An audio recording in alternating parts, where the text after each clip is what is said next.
everybody, welcome to episode 78 of Red Wings Rant, where tirades and impassioned pleas for your Detroit Red Wings have a home. Just Matt here right now. As we just wrapped up, we got news that Vladislav Namestnikov was signed by very own Detroit Red Wings. It comes on the heels of us having a show that wrapped around the idea that, we were making these moves that weren't necessarily pushing us to another level, I would say. But this one definitely gets us a lot closer to what that next level would be. And do I say that to mean that this guy is going to be inserted into a top six and turn them into Stanley Cup champions? No. But let me give a quick recap here. It's $2 at $2 million per year, 1.5 this year, 2.5 next year. But this is a guy, and this is what we want to do, is just take a look at the hard analytics as we roll through his career here. But I mean, this is a guy that can make a difference in the middle 6-year lineup. So what the Red Wings have seen in the last couple of years, and much smarter individuals have put together the idea that our first line performs in the middle of the league in regards to first line analytics and statistics. When we can roll a Dylan Larkin and insert, a Bertuzzi and an Anthony Mantha onto that first line, we've seen a lot of success. We've seen a team that can keep up first line for first line as we roll throughout the league. Obviously, it's tougher to compete against the likes of the Toronto Maple Leafs and, the Connor McDavids with the Oilers. But at the grand scheme of things, at the macro level, the first line does well. And it's once we start to drop to the second line, third line, fourth line, we start to see those major drop-offs. So now the Red Wings have essentially made a couple of decisions where Yzerman's made it clear that Zadina's playing on this team. We pick up a Bobby Ryan who, for all intents and purposes, you don't get too excited about 8 points in 20 games or 25 games. But I think we know there's more in Bobby Ryan than what we saw in the stats from what he did with Ottawa.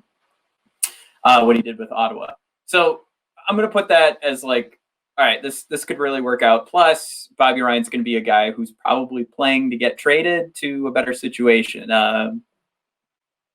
Just to be flat out honest here.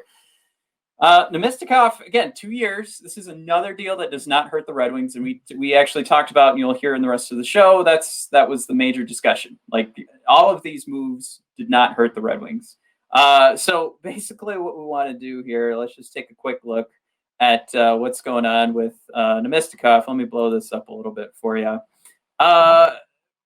If you haven't done yourself, if you haven't given yourself an opportunity to check it out, easy peasy. Career numbers coming off of hockeyreference.com, 189 points in 425 games. These are those bare bones numbers that I don't like to pull too much from. But, when you look at the regular season with Colorado and he's getting, 4 goals in 9 games, don't forget to look at the shot percentage being 40%, which nobody's going to be able to keep up those numbers. So let's move on. I just, this is nice to just kind of take a quick peek at like career numbers. Again, 189 points in 425 games. That shot percentage, which seems to be all over the map if you take a look at shot percentage. Obviously, that 40% is one we're going to ignore. But overall, career-wise, if you look at that 12.9%, it's pretty reasonable. Even with Ottawa at 54 games, he was at 15.3%. So looking pretty good. So while we scroll down here, these are the numbers that I like to take a look at is those possession metrics. And over his career, basically what you're going to see is when he's with, let's say, the Tampa Bay Lightning. If he's with them, even though the Colorado numbers take a bit of a dip here for either Corsi or Fenwick, it appears as though, and we'll get into this a little bit more when I take a look at natural stat trick in a second, and when he's with the good teams, numbers are good. When he's with the bad teams, New York Rangers and Ottawa, the numbers suffer a little bit. So what you want to keep pulling from this, though, is like that shot percentage is pretty consistent. So what you're hoping for is that we're putting Namestnikov in a situation where when he's on the ice, regardless of this team being a good team, where we say the Tampa Bay Lightning, or we say bad team like New York Rangers or the Ottawa Senators, can at least our line function to the next level. So are we going to be able to compare with where Namestnikov was playing when he was with the Lightning, and can we compare with where Namestnikov was playing when, or are we going to be better? I should say, is the situation better for the Rangers and Ottawa's, let's say, outcome for the whole season when it relates to Namestnikov's statistics? So the next thing we want to take a look at here, and let me just stop sharing that screen, and we want to share one more, which again is going to be from Natural Stat Trick. Last one coming from Hockey Reference. We can pull this up, and you can see what I'm talking about in regards to either playing for the Tampa Bay Lightning, the New York Rangers, Ottawa, or Colorado in that expected goals percentage category. So what I'm getting at here is when things are good, they're great for Namestnikov. The expected goals percentage, again, is going to be that measurement of expected goals for and expected goals against. And this is while Namestnikov is on the ice, based on the shots that either his team is taking, which you could make the argument, this comes from an ability to control what's going on with your team, especially him being a center. Can you put your team in these positions to get more shots and better shots at the net than your opponent? If we continue to divulge into these numbers, that's where we've seen the success if Namestnikov is in the right situation. And I mean a team that's going to perform as well and have the strategy to throw more pucks at the net, like when he was with Tampa Bay. Move him over to the New York Rangers and Ottawa, and you can see those numbers suffer just like anybody else. So I think like another important thing to take a peek at here, and this is where we can kind of start to see, how have things suffered in regards to his own performance, or how has he kept up pace? So when he's with Tampa Bay, what you want to see are these, and what you can see here is the ICF and the IFF. These are the individual Corsis and the individual Fenwicks. So the situations where he's getting a shot towards the net, throwing the puck towards the net, him as an individual.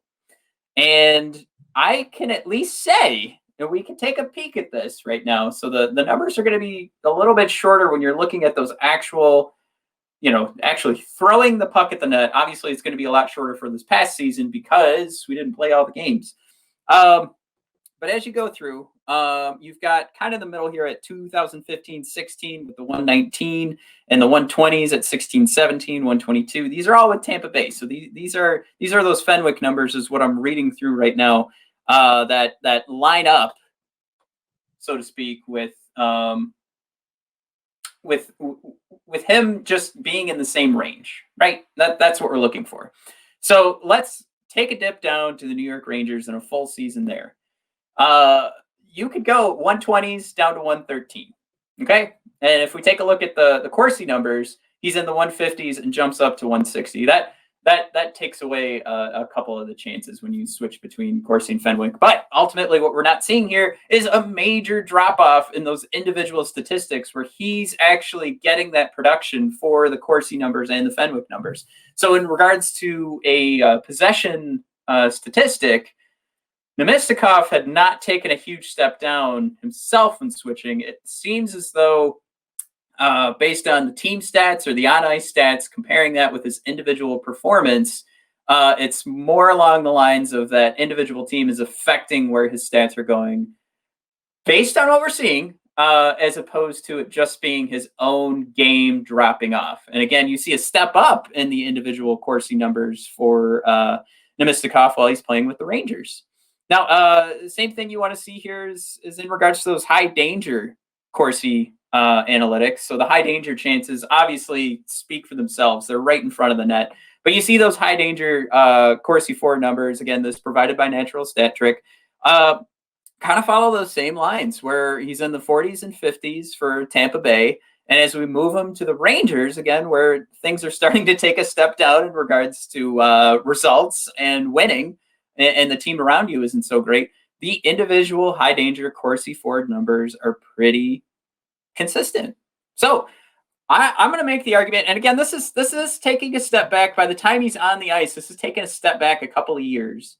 So by the time he's on the ice and wearing the winged wheel, there's some more age on those tires, so to speak. But then if we're talking bare bones age, we're talking a 27-year-old kid right now. So that drop off does start statistically around 27 or 28. Not necessarily you drop off a cliff, but you're starting to slide down a hill, I think is the more accurate way to put it. We're not going to see as far as slide down the hill. That's going to absolutely make this a bad contract. This is such a great contract. I'll sum it up here. So we took a look at the analytics. We saw that there isn't a major drop off in his numbers, going from his individual numbers, going from a great team to a not so great team, right? And then if you take a look at the team statistics, you look at the on-ice statistics, they can be a little bit misleading because he has a better team with Tampa Bay, and it drops off considerably when he moves from Tampa Bay to the Rangers and Ottawa. All that being said, we're still talking to a 27-year-old kid. We're still talking to a kid who's in his prime right now, and this is someone that you can insert in this middle. You've got your middle six lines here. A center that can definitely make a difference and is a major upgrade if we're talking Filppula. This is something I think as a Red Wings fan you should be excited about.